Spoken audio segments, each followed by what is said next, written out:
What happens?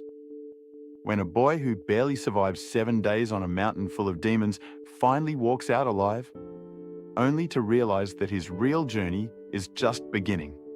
That is exactly what happens in Demon Slayer Season 1, Episode 5, where Tanjiro for the first time feels that he is no longer an ordinary human. The terrifying 7 days of final selection were finally over. The mountain was quiet now, but it was not a peaceful silence. It was the kind of silence that comes after countless screams have faded away. The air still carried the faint smell of blood. Broken branches were scattered across the forest floor, and pieces of torn clothing reminded everyone that many who entered this place would never return. Tanjiro walked forward with slow and painful steps. His arms were cut, his clothes were ripped, his body was exhausted, and every breath still burned in his chest. But despite all of that, one truth remained. He was alive. As he stepped into the open area outside the forest, Tanjiro lifted his eyes and looked around. At the beginning of final selection, there had been many candidates standing side by side. Now, only 4 remained. 4 survivors. 4 young fighters who had somehow escaped death. For a few seconds, Tanjiro simply stared at them. Every face looked different, but all of them carried the same heavy expression, the look of people who had seen too much fear in too little time. One stood silently with cold eyes.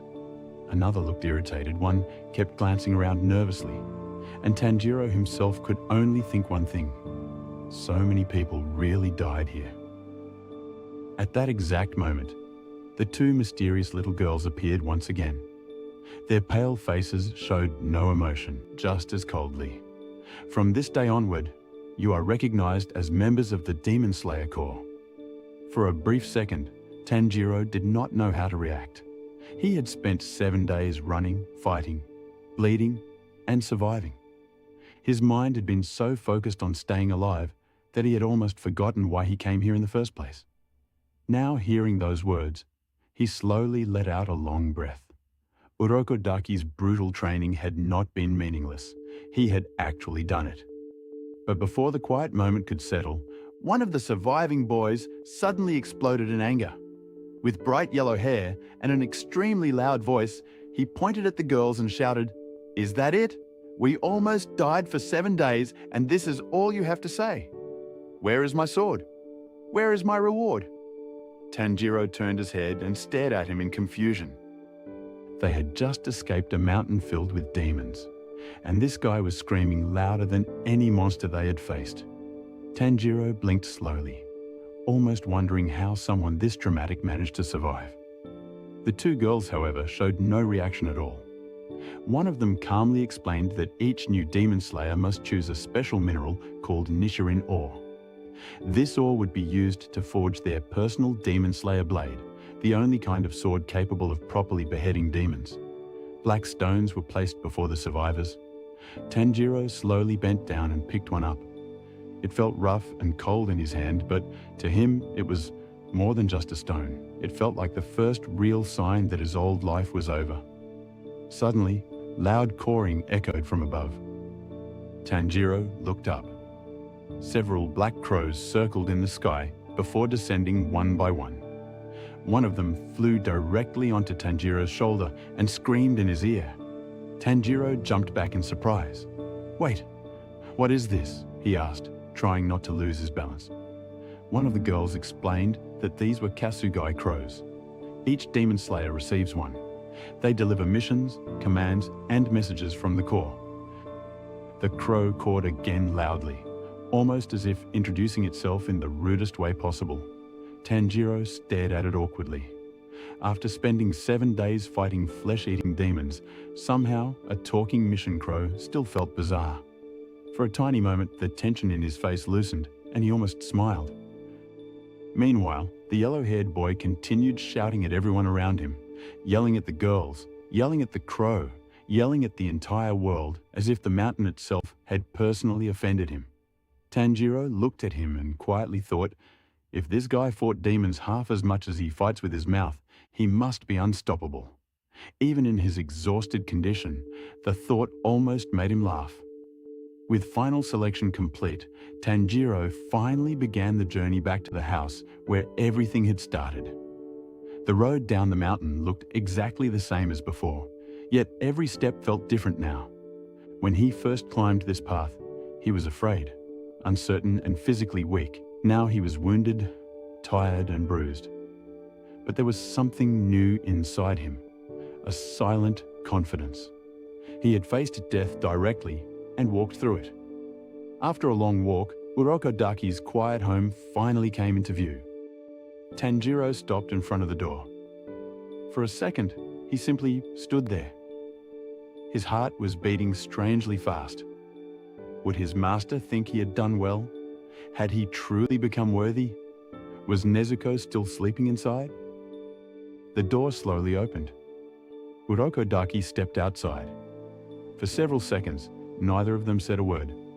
Tanjiro looked at the masked man who had trained him so mercilessly, and suddenly all the fear and pressure he had buried during final selection came rushing back into his chest. His eyes became wet. In a low, trembling voice, he said, "I came back."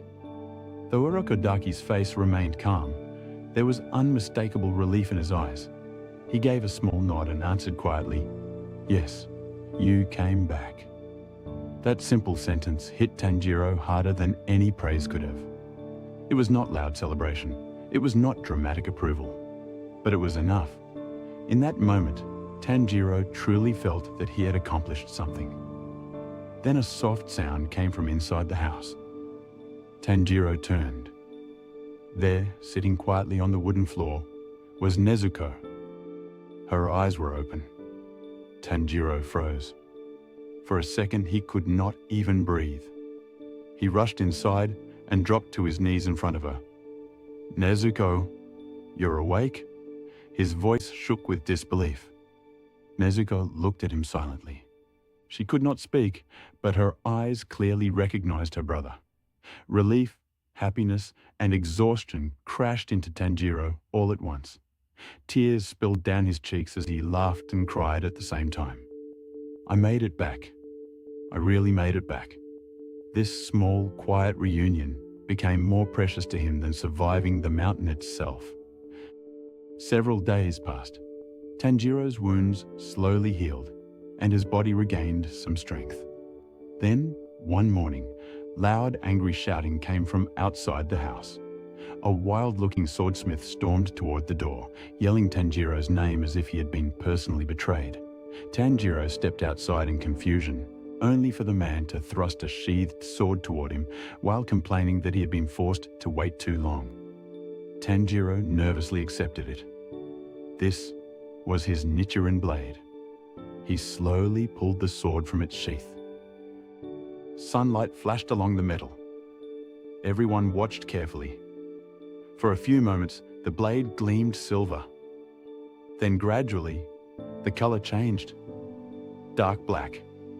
The swordsmith's eyes widened immediately. Black? A black Nichirin blade? Those are extremely rare. Tanjiro stared at the sword in silence. He did not know what the color meant, but something about it sent a strange feeling through him. It felt mysterious, almost as if the blade itself was warning him that his path would not be ordinary. Just then, his Kasugai crow landed nearby and began cawing loudly once more. This time its message was clear. Tanjiro Kamado was being assigned his first official mission. In a village to the northwest, young girls had been mysteriously disappearing. The Demon Slayer Corps suspected a demon was hiding there. Tanjiro stood still for a moment. His first mission. His first true responsibility as a demon slayer. He tightened his grip around the black blade, glanced towards Nezuko's box, and slowly lifted his eyes forward. The hesitation of a trainee was gone now. In its place stood someone new, a young warrior ready to step into the real world of demon hunting. Episode 5 ends right there. At the exact moment Tanjiro realizes that training is over, survival is over, and from now on, every step ahead will be a battle that shapes his destiny.